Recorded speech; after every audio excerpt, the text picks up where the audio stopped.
What's going on, guys? Your man Sly here, and it's freshly 2016, and ever since the December update, there has been, a couple of problems to those entering the Crucible.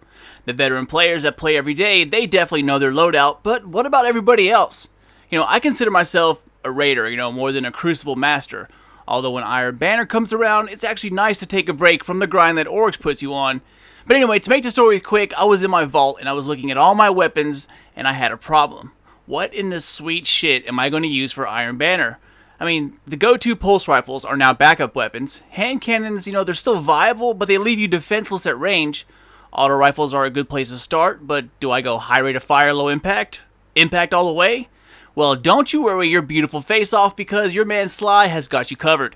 I've been popping in and out of the Crucible a lot since the weapon changes, and I'm going to give you my advice on what weapons you can use to actually stay competitive in the Crucible, and which loadout still works or have proven decent by my own trials and errors. So if you're like me and you like a few Crucible games here and there, yet you don't sit in matchmaking from sunup to sunset, and you're a little too put off by the weapon changes in December, then let's chillax together and see if we can solve this problem. So first off, if you've done your Iron Banana this past week, one thing is obviously clear. Meta is Mida. Well, don't let that be your answer. The Mida tool was and always will be a great Crucible weapon, no matter which chapter of the Destiny Crucible tinkering that you were playing in. It's just that there were more powerful weapons options at the time, and that possibility and allure of a two-shot weapon like Thorn, Red Death, Last Word, at least back in the day, made those weapons everybody needed to use in order to just stay competitive. But trust me, during that time, you were killed by the Mida more than just once or twice. So first up, Mida, let's just take a look at it real quick. Rate of fire 42, impact 38. This sits in the medium fast rate of fire and medium impact category. This also shares the archetype with the original Crypt Dweller and the High Road Soldier. It also fires on a hair trigger with less press of the trigger and gives you a bonus movement speed while using the weapon. This action alone makes the weapon seem like it shoots much faster than it actually does, and your strafing action is noticeably increased while using this, which can throw off your opponent and at times even the user who is used to a normal strafing speed. But is it actually better? That is indeed a good question, and that totally depends on you and your aim. Mida can kill with 3 headshots and a body shot. It does 57 critical and 38 body. A lot of times you see players that are already hurt, or at least shieldless, and just a quick double tap will take them out. And with the Mida, a double tap is literally a second. Because of how fast you can shoot your first few shots, it may seem instantaneous, but in all reality, Mida is great because of how balanced it is. You may think that it's one of the fastest shooting scouts, but it's not. It will only fire as fast as it's programmed to, not as fast as you can pull the trigger. My other favorite scout rifle, which leans heavily on a Sunsinger Warlock, is the Tlaloc.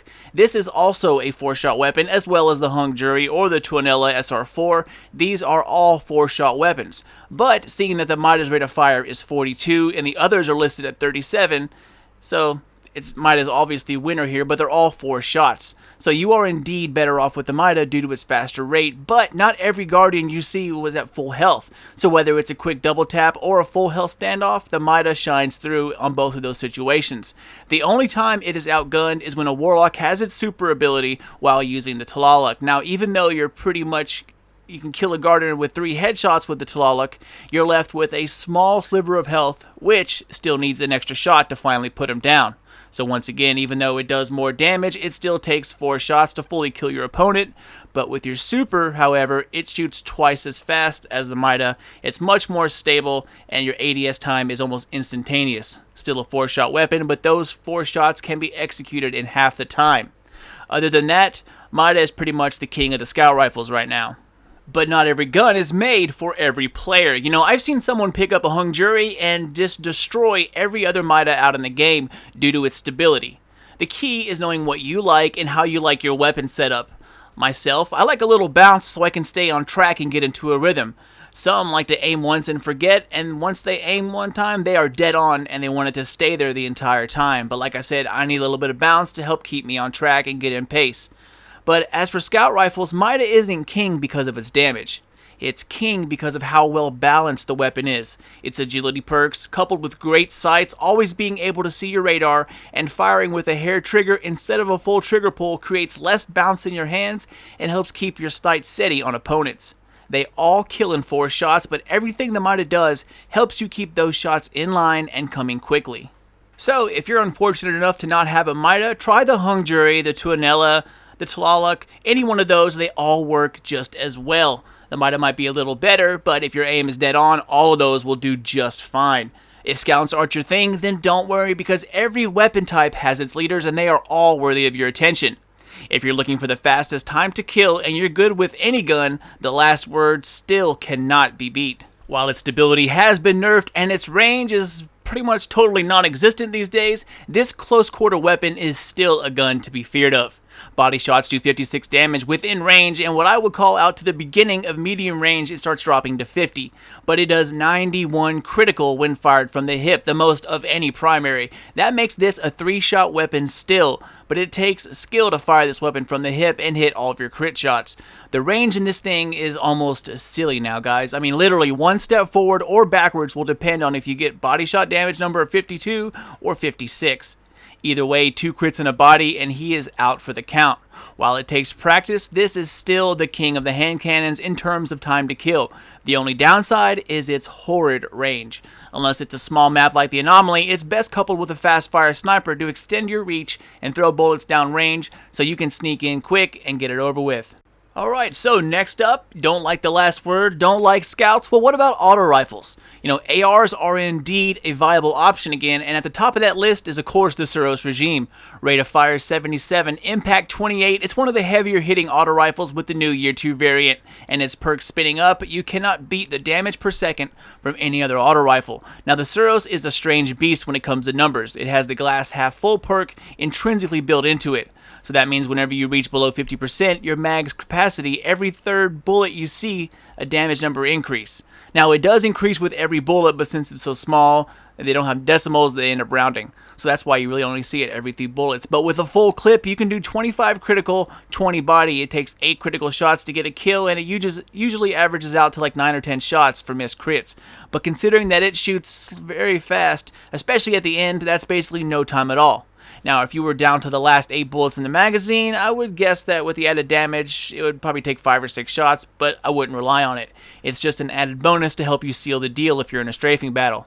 Also, speaking of bonus, there's also a chance that just like Red Death, Suros can heal you after you kill your opponent, which is super helpful if you're in a close quarters map because another Guardian is never far away. Also on the other end of the spectrum are the super fast firing low impact auto rifles, the Doctrine of Passing and the Arminius D. Both of them do 16 critical, 13 body, but you can absolutely shred opponents with this weapon. Now it does take a bit more skill to compensate for the fast recoil, but if you are good, at controlling recoil, I would definitely give these guns another look, guys. The Doctrine of Passing is your best bet because the recoil pattern is straight up and down, and the time to kill is faster there in the Suros regime, but the kills are easier to get with the Suros. It's all about knowing your playstyle. If you want to go middle of the road, Hard Light is also a great choice. Time to kill is similar to the Suros and it shares its glass half full perk. It's not king of the ARs, but if you don't have a Suros, the stable Hard Light is definitely your next best bet. Finally, we come to the pulse rifles. The once king of the Crucible is now taking a back seat to some other weapon types, and personally, I'm okay with that. I do love my pulse rifles, but it's time to change things up. If you watch my videos in the past, I did a full review on the big smackdown of pulse rifles, but I did say to watch out for a certain type of pulse rifle, and that was the fast-firing, low-impact varieties. Grasp of Malak and the ones like the Timepiece only saw a nerf of about 2%, which is nothing compared to some of the other ones that were hit hard at 14% or more. Favorites like Norman's Mercy can still be used, but expect an extra trigger pull, at least 1, more than likely 2, to get the kill. However, with the 2% reduction, the change is relatively unnoticed in this certain type of pulse rifle, and yet it's nowhere to be found.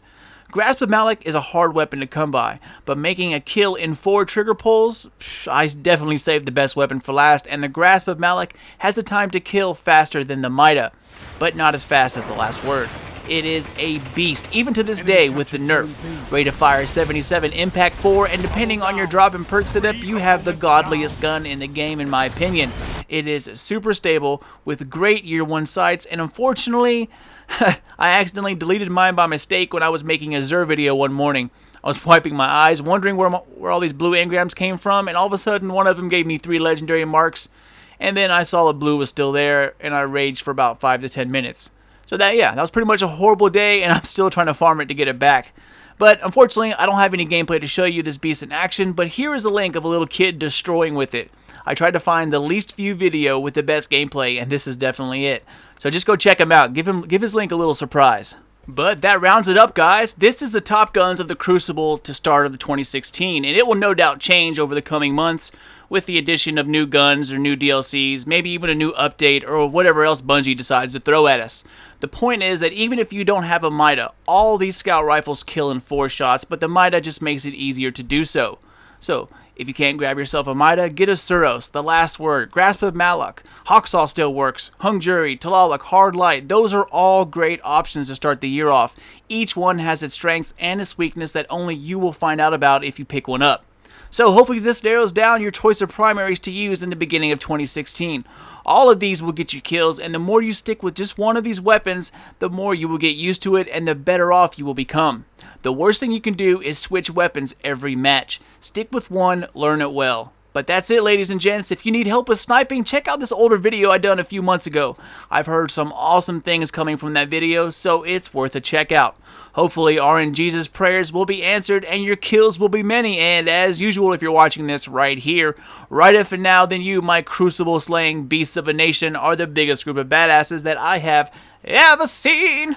Hope your medals rack up. If you have any questions, dump them on me, and this is your man Sly. Done, gone, and out.